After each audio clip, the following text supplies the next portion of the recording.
नमस्कार, आप देख रहे हैं आप दी टुडे और मैं हूं आपके साथ वैशाली। आइए रुक करते हैं आज की खास खबर पर।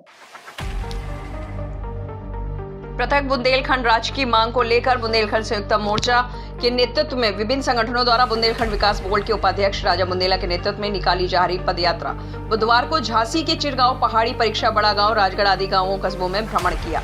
चिरगांव में प्रवेश पर पदयात्रियों का भव्य स्वागत किया गया। इस अवसर पर राजा बुंदेला के नेतृत्व में पदयात्रा में शामिल होने वालों में बुंदेलखंड क्रांति दल के अध्यक्ष सत्येंद्र पाल सिंह, अशोक राठौर, यात्रा संयोजक डॉक्टर आशय सिंह, शिवम चौहान सोनू, प्रताप सिंह बुंदेला, सुरेंद्र पाल सिंह, रिंकू राजा चिरगांव, ओमकार सिंह आदि सहित सैकड़ों नगर एवं ग्रामीण शामिल रहे। राजा बुंदेला इस पदयात्रा का नेतृत्व कर रहे हैं। सरदार पटेल इंटर कॉलेज और डॉक्टर मैथिली शरण गुप्त उच्चतर महाविद्यालय में राजा बुंदेला ने विद्यार्थियों और नगर के गणमान्य जनों को बुंदेलखंड राज्य की मांग का औचित्य समझाते हुए कहा कि यह उनके भविष्य की लड़ाई है। मार्ग में अन्य जगह पर व्यापारियों व विभिन्न संगठनों ने इसका स्वागत किया है। हमें आशा है, उन्होंने कहा कि भाजपा छोटे राज्यों के समर्थक है। हमें आशा है कि प्रधानमंत्री नरेंद्र मोदी के नेतृत्व में नया बुंदेलखंड 2027 तक आकार लेगा और जल्द बुंदेलखंड की घोषणा होगी। लेकिन हमें सरकार तक बुंदेलखंड की बात को पहुंचाना है और यह भी बुंदेलखंड राज्य बुंदेलियों की प्राथमिकता है। उन्होंने विभिन्न संगठनों का एक मंच पर आने का स्वागत किया और कहा इससे आंदोलन को बल मिलेगा। उन्होंने अन्य संगठनों से भी पदयात्रा से जुड़ने का आह्वान किया और साथ ही साथ नगर पालिका अध्यक्ष चिरगांव पार्षद एवं अन्य कई ग्राम प्रधानों ने पृथक बुंदेलखंड राज्य निर्माण हेतु राजा बुंदेला को समर्थन पत्र सौंपा। साथ ही मिलने वाला जन समर्थन के प्रति सभी ने आभार व्यक्त किया।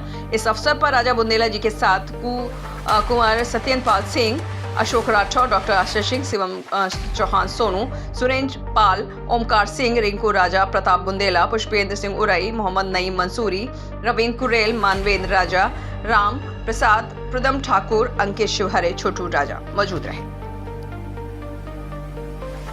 आंदोलन एक साथ नहीं कर सकते, तो हम कोई राजनीतिक विरोधी नहीं है, वो हमारे दुश्मन थोड़ी हैं। उनके पास समय है, वो अपने मन से करें, हम अपने मन से कह रहे हैं। कोई हमारे साथ आगे चलता है तो हम मना थोड़ी कर रहे हैं, लेकिन ऐसा हम किसी को दावत नहीं दे रहे कि उनके बगैर फिर सांसद जी आएंगे या विधायक जी आएंगे तभी पद यात्रा शुरू होगी। आए, स्वागत है, नहीं आए तो भी स्वागत है। उनके पास माला, भाषण, सब मंच है। हमारे पास जो है हम उसके साथ चल रहे हैं। हमारा विरोधाभास नहीं है और हम गैर राजनीतिक हम बनाना चाह रहे हैं।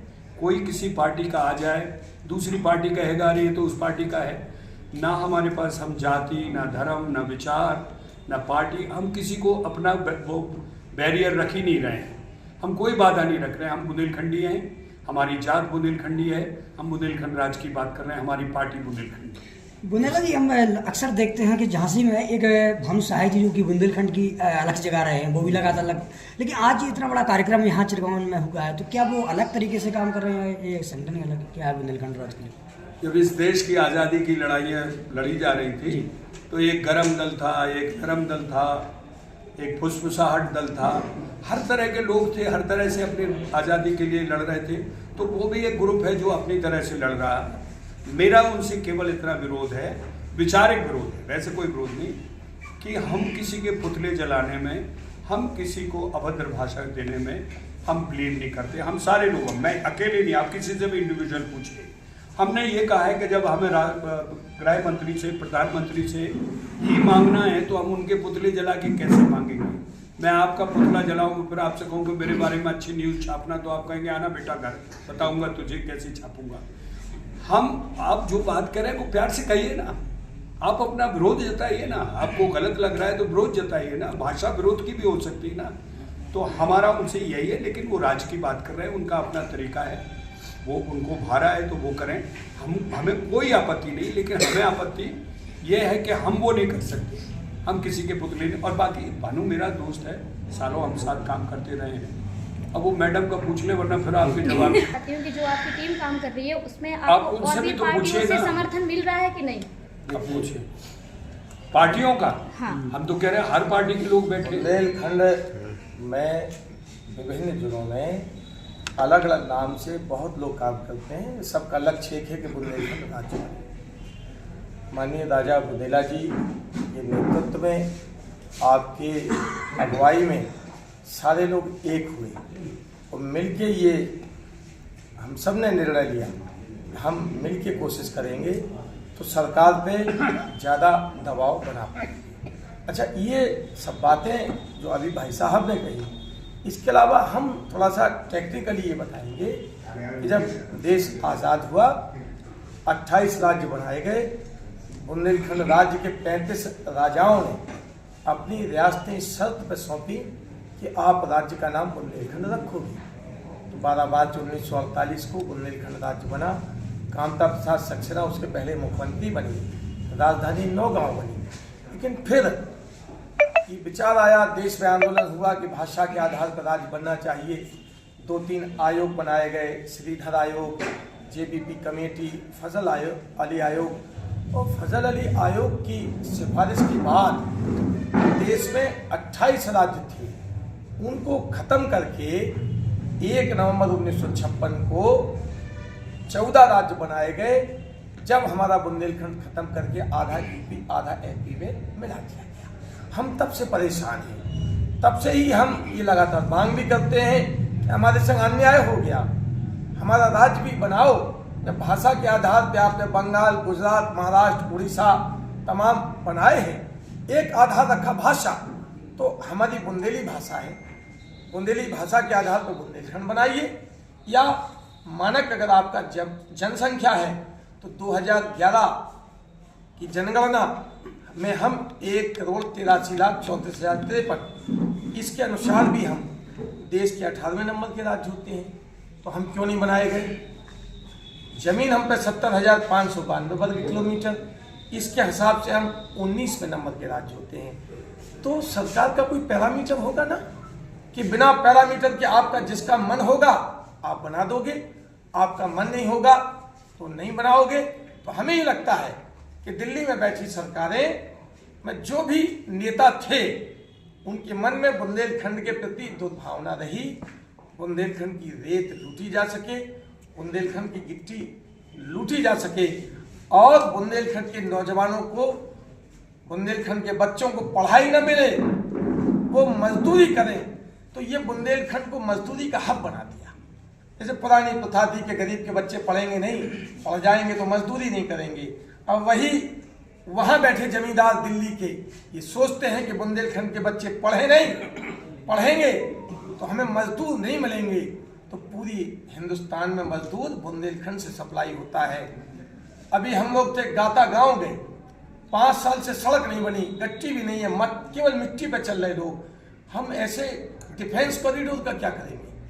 वहाँ गांव का आदमी तो नहीं चलेगा। गांव की सड़कें चाहिए हमें युवाओं को रोजगार चाहिए। तो ये निर्णय जब राजा साहब ने लिया तो ये कहा कि नहीं, ये होगा जब हम एक होंगे, मिल के बुंदेलखंड की बात करेंगे। तो निश्चित तौर पे अब ये जो लड़ाई शुरू हुई है, ये आगाज है, अंजाम तक जाएगी। हम लोग बुंदेलखंड राज्य बना के ही दम लेंगे। सर, हमारे साथ राठौर साहब हैं, हम राठौर साहब जैसे बुंदेलखंड राज्य बनेगा तो उसमें उत्तर प्रदेश और मध्य प्रदेश के कौन कौन से जिले शामिल हो सकते हैं? उत्तर प्रदेश में 7 जिले आपको मालूम है, 20 जिले हैं। आपको नक्शल के 7 जिले जो हमारे वापस हुए थे वही जिले हैं। मुख्य रूप से एक आधार आपने भी सुना होगा कि छोटा परिवार सुखी परिवार, तो मुझे लगता है छोटा राज्य भी सुखी राज्य होगा। और जब हम छोटे राज्य में होंगे, अच्छी व्यवस्था देख पाएंगे, तो हमारे लोग खुशहाल होंगे। आज जितना विस्थापन बुंदेलखंड से है, जितना लोग यहाँ से बाहर गए हुए, पलायन जिसे कहते हैं, तो पलायन तभी। महोदय, पहले अपना आप परिचय दें और जो पदयात्रा आपकी चल रही है कहाँ, कब से शुरू हुई है और कब तक चलेगी? मेरा नाम राजा बुंदेला है और मैं बुंदेलखंड का हूँ, बुंदेलखंड विकास बोर्ड का उपाध्यक्ष। और एक किसी ज़माने में बुंदेलखंड मुक्ति मोर्चा हुआ करता था, जो मैंने छोड़ दिया था, और एक बुंदेली सेना है, वो हम उसको संगठन किया। और एक संगठन है national federation for new states, नए राज्यों के लिए एक संस्था है, उसका मैं कार्यकारी अध्यक्ष हूँ। ये मेरा परिचय है। बॉम्बे में मेरा सिनेमा का व्यवसाय है और बाकी बुंदेलखंड में मैं सोशल वर्कर काम करता हूँ। सर, बुंदेलखंड, अरे बेटा, अभी ख़त्म तो नहीं हुआ ना। सालों से हम लोग इस नए नहीं बल्कि हमारे जो पुराना राज्य था उसको वापस मांगने की लड़ाई लड़ रहे हैं। हमारे पहले अगुआ शंकरलाल मल्होत्रा थे। अब वो जिम्मेदारी अलग अलग लोगों ने ले ली, लेकिन पहली बार हमने, जो मैं कह रहा था, 17-18 संगठनों को एक साथ ला के सबके मुखिया आपके सामने बैठे हैं और हम संयुक्त रूप से एक मोर्चा बनाया। और अब हम लोग किसानों को और विद्यार्थियों को गांव-गांव और शहर में जहाँ जो संस्थाएं स्कूल बन रहे हैं वहाँ जाके राज्य क्यों होना चाहिए, क्यों आवश्यक है और राज्य होने से क्या लाभ हैं, ना होने से क्या नुकसान है, उस पर चर्चा कर रहे हैं। 12 तारीख दशहरे से हमने शुरू किया है, 24 तारीख को हम इसका समापन झांसी में कर रहे हैं। ये पहला पड़ाव है। दूसरा पड़ाव हम झांसी से लेके उरई जालौन में करेंगे, फिर तीसरा पड़ाव राठ, हमीरपुर और महुआ करेंगे, फिर बांदा करेंगे, फिर आखिर में उत्तर प्रदेश के 7 जिले का समापन चित्रकूट में होगा। मार्च तक हमारा ये कार्यक्रम है। मार्च तक हम ये पूरे 6-7 जिले कंप्लीट कर लेंगे। बताइए सर, जैसे कि प्रदेश में सरकार है, लेकिन जब सरकार है बीजेपी की, तो फिर आप लोगों को ये आंदोलन करने की, पग यात्रा करने की क्या ज़रूरत पड़ रही? बुंदेलखंड राज्य निर्माण का मांग तो आप वैसे भी अपनी सरकार के द्वारा करवा सकते हैं ना। ये आप किस सरकार की बात कर रहे हैं? उत्तर प्रदेश की या केंद्र की? किस सरकार? केंद्र में जैसे बीजेपी है तो केंद्र की बात कर रही हैं? हाँ जी। मैं आपका जवाब जी। हमने 2-3 बार बराबर लिखा है, आप RTI के थ्रू पता लगा लें। सरकार का ये कहना है कि बुंदेलखंड राज्य या कोई भी अन्य नया राज्य हमारी प्राथमिकता पर नहीं है। भारतीय जनता पार्टी ने अपने मैनिफेस्टो में छोटे राज्यों की बात कही है और वो मानते हैं कि छोटे राज्य होना चाहिए प्रशासनिक नज़रिए से, आर्थिक नज़रिए से, और ये सही भी है। उन्होंने 3 राज्य बनाए हैं, लेकिन जो अभी उनका जो हुआ है विचार है कि साहब अभी ये हमारे लिए प्रायोरिटी अंग्रेज़ी में बोलते, प्राथमिकता हिंदी में उसमें नहीं है और वो इसके खिलाफ नहीं है। तो जब वो उनकी प्रायोरिटी पे नहीं है तो हमें उनकी प्रायोरिटी पे लाने के लिए यहाँ की जनता का, यहाँ विद्यार्थियों का, नौजवानों का, व्यवसायियों का दुख दर्द उनके सामने ले जाके रखना है कि साहब अभी हमारे लिए, आपके लिए प्रायोरिटी ना हो, हमारे लिए प्राथमिकता है कि अब बुंदेलखंड राज्य बन जाए।